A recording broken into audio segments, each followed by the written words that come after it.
Hello and welcome to the morning sports briefing here on Sunday, the 27th of June. Hi, I'm Paul. I'll be your host today in the news today, and it is a packed one, folks. We'll be having a talk about some of the cricket and the upcoming schedule for the Black Caps. We'll also talk about rugby, where the international season has kicked off with the Maori All Blacks taking on Samoa, and also the British and Irish Lions taking on Japan. We've also got news in the basketball news in the NBA and the Sal's NBL, as well as squash news from the World Tour Championships. There's boxing where Sonny Williams was back in action. We've got hockey news as the New Zealand players head over to Perth to play the Australian sides in both the men's and the women's. We've got the Tour de France started last night, as well as golf action in the PGA, the European Tour, and the LPGA, and also Formula One as well. This is your best way to start the day up to speed with all of the important sports news. And let's kick off with the squash. And in the final round of games, it was a mixed day as Paul Cole won his third match in 3 games to top Pool B, beating Frenchman Gregory Marche 9-11, 11-1, 11-5 in that one. Unfortunately for Joel King, though, she lost her last game of the round robin against Hayani El Hamahami 10-12, 5-11 in that one. But she still made it through to the semi-finals. In the semi-finals, we've just had a score alert through this morning. Unfortunately, Joel King lost in that to world number 2, Naran Goha, 11-2, 10-12, 11-6 in that one. So Joel King will next be up in Chicago at the World Championships, which are happening in July. So look, Joel King, I think, ranked number 8 in the world to make it to become a losing semi-finalist is a good result for her. Paul Cole will be in the semi-final at about 8 o'clock, so he's probably just finished now, folks. I'm sorry, I've not got the score for that.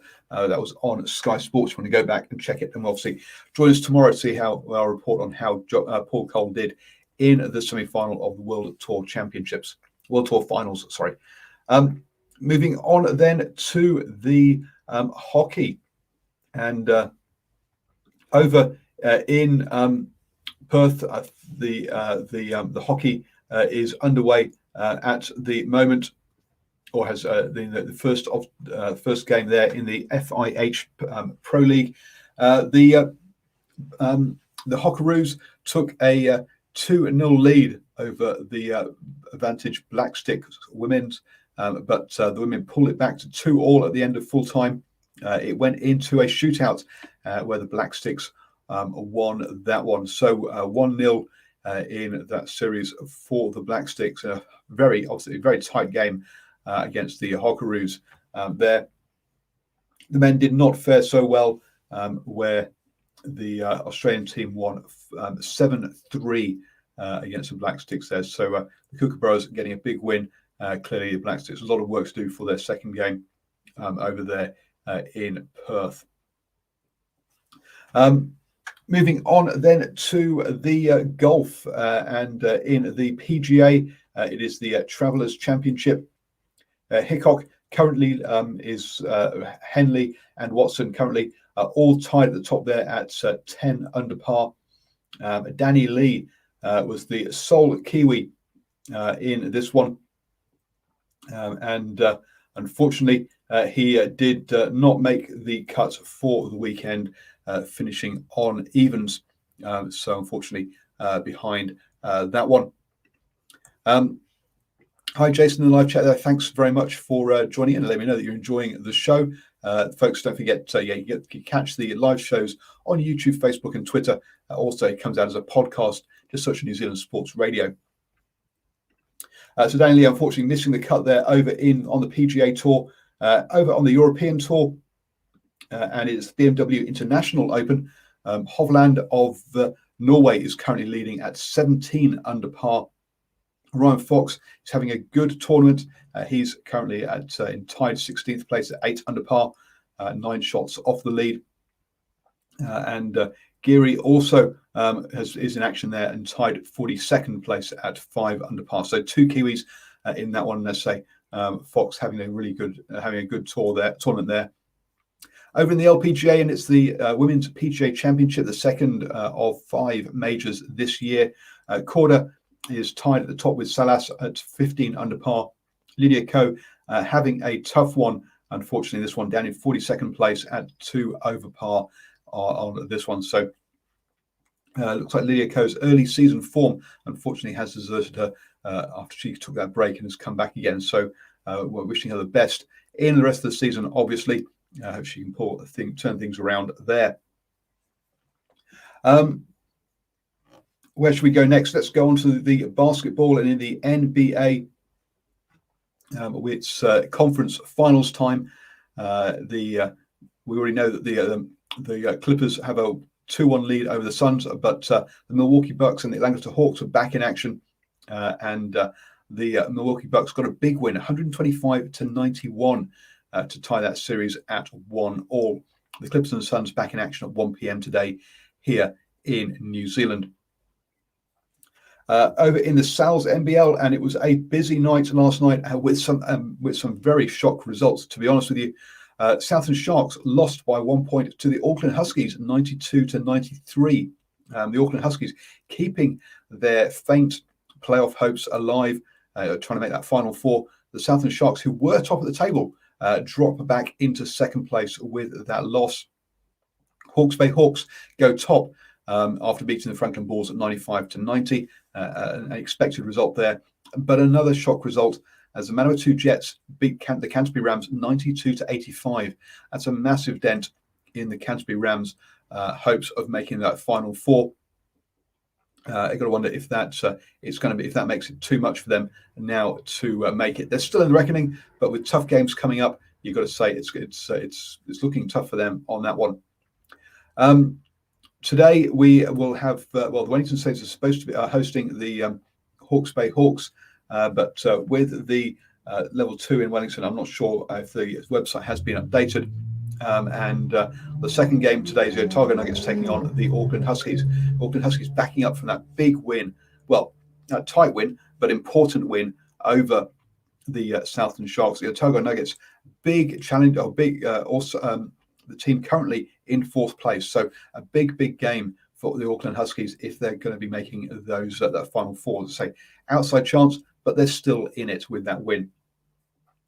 Moving on then to the rugby, and we had the Maori All Blacks taking on Samoa. Samoa missing a few players due to commitments in Europe. Remember, it's been the finals weekend this weekend for the top 14 and also the Gallagher Premiership as well. Jerome Kano has retired after winning the top 14 with Toulouse. So fantastic career for him, and congratulations on adding that title to his honours list.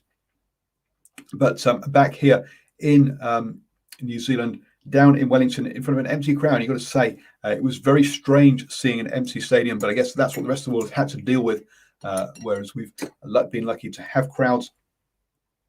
Samoa came out very well, and a friend of the podcast, Dwayne Poliativo, had a good game, which was great to see. But the Maori All Blacks were the first to strike to go 7-0 up. Poliativo made a break, but unfortunately that try that he created was disallowed.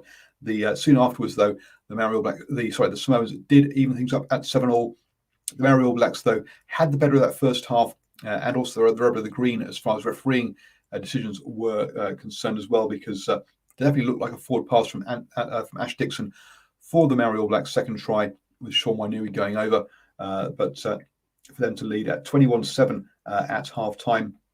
Samoa got the first points the second half with the only penalty of the game, but another 2 more tries for the Maori All Blacks saw them home at 35-10, with the Samoans having another try disallowed as Alatoa unfortunately lost control of the ball.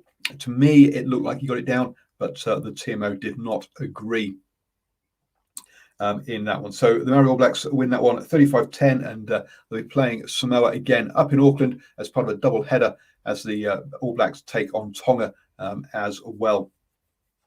The other result in the rugby was the British and Irish Lions taking on Japan, and all the headlines are about the injuries rather than the result, unfortunately. In the result, though, the British and Irish Lions won the game 28-10 after leading by 28 points in the 28-0 in the second half. Japan coming back to score 2 tries, but unfortunately, as I say, injuries were the main headline because Alwyn Jones dislocated his shoulder. That means he's out of the tour. He might be back in time for the test, but he will not be going to South Africa, and we'll have a replacement in there. If he's not playing the warm-up games, it's hard to see how he'll make it back into the test side. So we'll be getting a replacement and a new captain announced sometime today. Also, Justin Tipuric got a stinger, so they have that scanned and see, but they think he'll be okay. And we also had one of the props, I've just gone blank as to his name, had to pull out with a back, Xander Ferguson with a back spasm before the game, and also they had Hamish Watson with that concussion in training midweek. So yeah, lots of injuries for the British and Irish Lions to contend with as they fly out to South Africa. Moving on to the cricket, and it is going to be a busy time for the Black Caps, who will be sharing that $1.6 million amongst the players and the coaches. In that one, all the players that were part of the World Test Championship games will be included in that, not just those in the final. But upcoming for the Black Caps, have got a tour of Bangladesh in September. That'll be 5 T20s before they take on Pakistan with 5 T20s and 3 one-day internationals. Then it's a T20 World Cup that'll either be in India or the United Arab Emirates, and then 2 tests against India in late November. So obviously, time for revenge for Kohli's side, or will the Black Caps continue that winning form? We'll have to wait and see. But yeah, busy time coming up for the Black Caps in the rest of the year. And let's hope they enjoy their break just before that, because they're going to need it, let's be honest.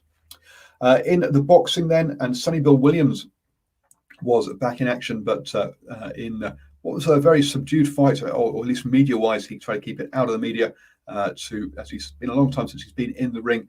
He got knocked down in the second round, had an 8 count, but got back up to win in a unanimous points decision. Clearly, so yeah, Rusty needed this to as he starts his comeback in boxing. Something that he says he really enjoys, and the fact that he can also fit it in around family also makes it very different to rugby, which obviously works for him.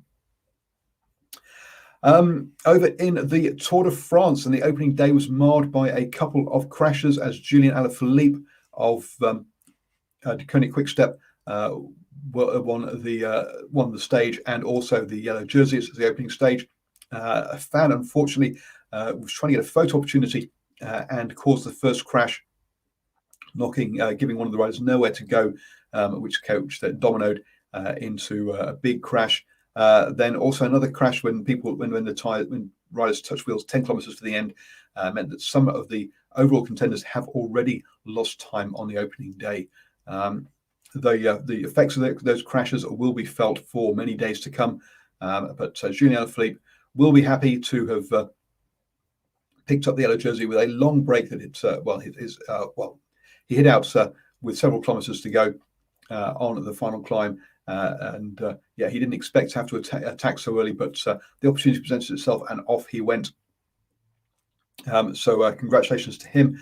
That will also set things up for a lot of interest in France, having a French leader on the first day. You have now started the day the best way with all of the important sports news. I think I've covered off on everything in there now. So hope you have a fantastic weekend. Don't forget to join us at 8 p.m. this evening. We'll be reviewing that Maori All Blacks versus Samoa game, and also the British and Irish Lions versus Japan at 8 p.m. this evening. Also, I'll be back tomorrow morning at 7 a.m. with the morning sports.